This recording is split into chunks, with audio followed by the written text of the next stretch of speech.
Hey everybody, it's Romania Black. We are on episode 6 of Modao Zushi, and oh boy. Last episode was my favorite of the season so far. I have a feeling it's just starting to get very, very interesting now that WuXian's had this encounter with this resentful energy. And I usually am most of the shows I'm reacting to, I've already reacted to the episodes in sequence like Jujutsu Kaisen, or I'm a couple episodes ahead. But with this show, I've been keeping it very, very closely, like week in and week out, just because you all give me so much information in between episodes that I don't want to get too far ahead recording, and then some big piece of information is given to me, and I'm like, oh, I wish I could talk about that when the episode happened. But so for example, I do record an episode ahead for Patreon. So episode 4, as I'm recording this, just came out on YouTube, and Sarah Linda, thank you.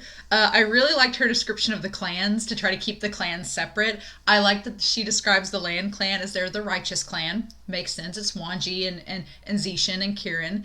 And then you have the Jiang clan, which is where Chang is in there, and also Wuxian's been adopted into that clan. And their whole mantra of attempting the impossible fits Wuxian perfectly. Attempting the impossible. Nothing can go wrong, right? And then you have the Jin clan, which is wealth and politics. So you have Ling and his family, and his father is very much fitting into that. And then you have Ni's family, which are described as being strong and aggressive.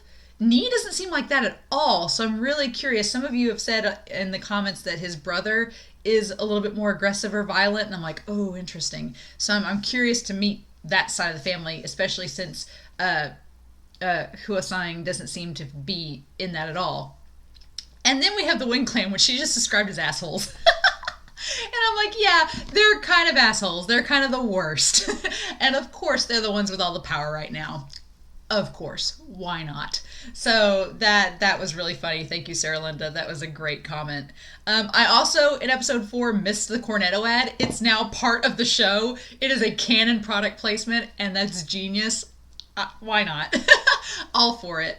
But I also liked Wuxian Suibian on Patreon. She noted concerning the core within them and the resentful energy in the last episode getting to Wuxian, and the core kind of protected Wuxian from getting completely possessed by it. But at the same time, that's really scary because he's now channeling it. So even though it doesn't fully take control of him, the idea that he could use it is very problematic. And I like that Chang treats it very seriously. He's like, no, they'll kill you if they find out that you have this ability. And Wuxian's like, I'm not going to use it again. Which begs the question, he sounded very sincere, like it sincerely scared him that he used it. And he's like, no, I'm not going to use it again. Which makes us think, what's going to happen that's going to make him use it? Because we know that he does. We saw the flute scene with the zombies in the very first episode that was amazing.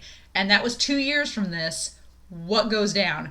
I have a feeling it has something to do with the Wind Clan. But I don't know. I just have a feeling that the asshole clan might be responsible. So looking at my character sheet for this episode, it looks like there's not any new characters, which is fine. We still got all of our characters present that we've talked about.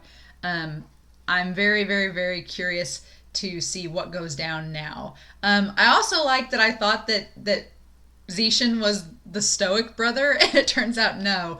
Wanji's older brother is actually he's the less stoic one that teases him and like pokes fun at him. And Wu on Patreon described him as the wingman for Wanji and Wuxian, and I'm like, I love that.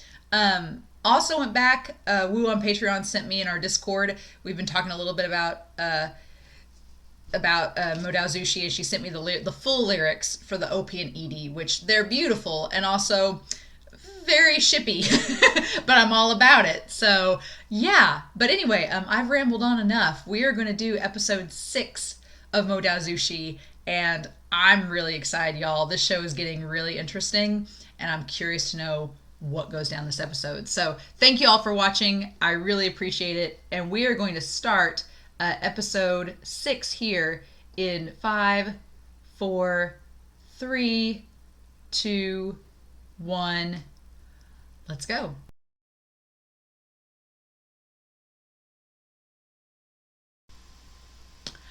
Oh, y'all. Okay.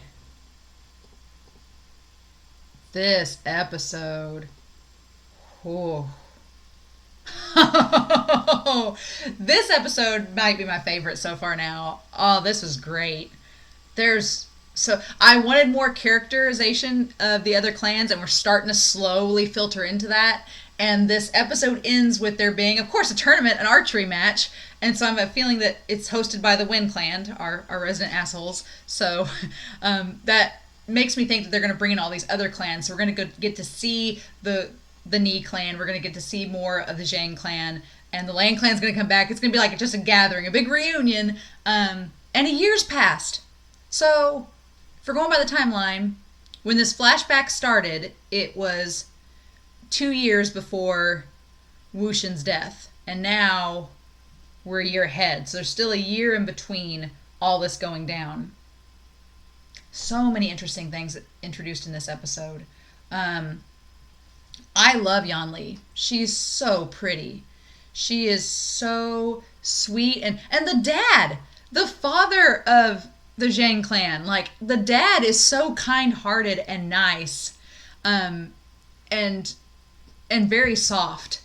And the mom, she is a force to be reckoned with. And I definitely see where Chang, especially in present day, Chang definitely takes after her in terms of how he looks. Like his face is harsher and her face is like more sharp and severe in its features. And Yanli is more similar to the dad, where it's just like softer features. When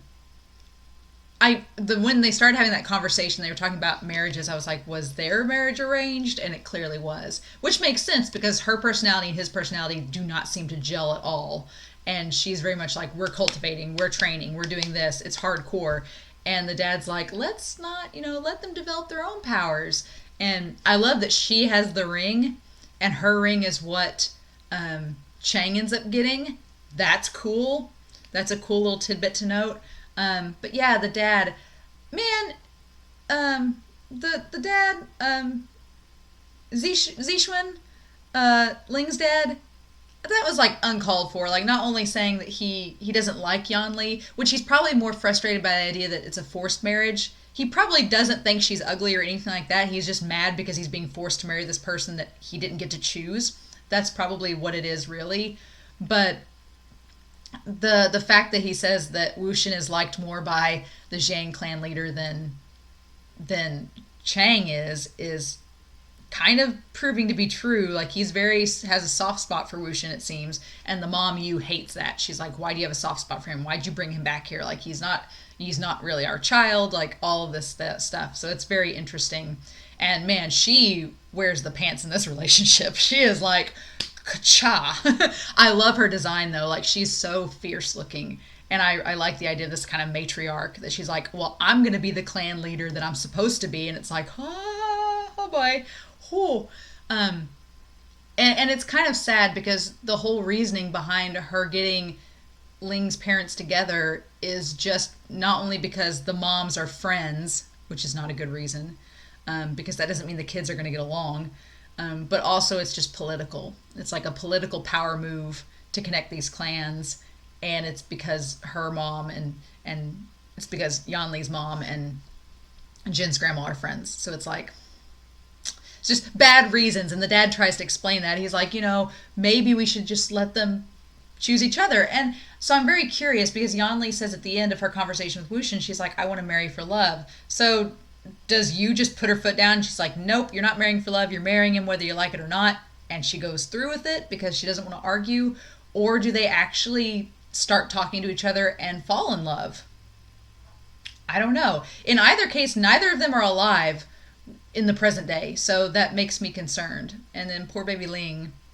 It's really cute because Ling has a lot of features of his dad, but like looking at the flashback, he has like his mom's eyes and like softer features. So I love how this show is making characters look similar but different from their parentage. That's really interesting. It's also interesting that WuXian and Wanji have been away from each other for a year. So they've been away for a year. It seemed like at the beginning of this episode that Wanji was a little bit more like easygoing in his own weird way. Because for a second I almost confused him with Zishan when he first like showed up behind WuXian. So I'm curious. Wanji, of course, will probably be at this archery match, so they'll get to reunite and see each other. Also, the leaves. In the last episode, there were the dark leaves that came in when all the resentful energy was about to be channeled by WuXian. In this episode, the mom, Wu, all these dark leaves were starting to filter in, and she was getting really angry, and it seemed like she was pent up with possibly resentful energy. So can she channel it? Or is she like spewing out this resentful energy and WuXian's going to be able to channel it? I don't know, but that was a creepy moment. And the dad, the father, Cheng's dad, almost seems like a calming presence. Like he keeps her in check. He's like, let's just simmer down. And he tries to like make good by getting her the hairpin. And she's like, do you think I like this or something? Like, trying to make nice. But man, I felt bad for WuXian this episode because he clearly thinks it's all his fault and it kind of is, that all this is going down. But I love that Yanli is she's like, no, it's not your fault. You were just trying to stand up for me and my brother. And it's like, aw. But yeah, so much being introduced in this episode and so much intrigue. Like the mom, I'm super intrigued about her. The dad, the Jiang leader, I'm super interested in him. The dynamic with Chang, it makes so much sense now seeing the parental dynamics. I'm like, oh, because when I first saw Chang's dad at the episode, I was like, man, Chang's not really like him at all, but he liked the mom a bit. And especially when we go back to the present day, that whole like outburst of anger is coming from her side, definitely. So that's interesting. But yeah, I'm still so we're a year closer to all this going down. I'm curious why the dad took WuXian in to begin with, because he's not related to them. So I'm curious what the circumstances were for him adopting him, or unless he just did it out of the kindness of his heart and he's like, that's just the type of person that I am. I'm really curious if it's like I'm thinking of Game of Thrones, if it's like a Ned Stark thing where it was someone's kid and she's like, take my baby, and he's like, okay.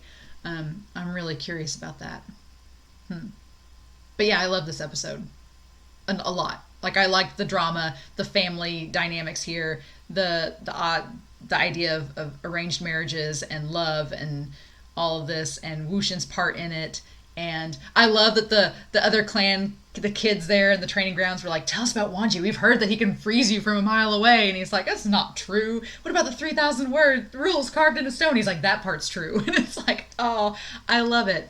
And the idea that Chang stayed behind an extra rest of the year to study there and is just now coming back. So clearly he knows some things about Wanji that WuXian doesn't know. So I'm really interested in that.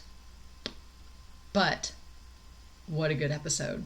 I'm curious what y'all think. The dynamics here of the Jiang clan is interesting. And now that we're having this big tournament, I'm super excited in the Nightless City. What could go wrong? What could go wrong? I'm super interested. So I'm curious to know your thoughts down below. Thank you all so much for watching. And the product placement, it wasn't Cornetto, but that little travel ad, that was so hilarious. I love it. I love it. I love it. I love it. The idea of WuXian using a cell phone is disturbing. But in any case, I hope you all have a wonderful week. Please stay safe. Take care. And we'll be back next week with episode 7 of Mo Dao Zushi.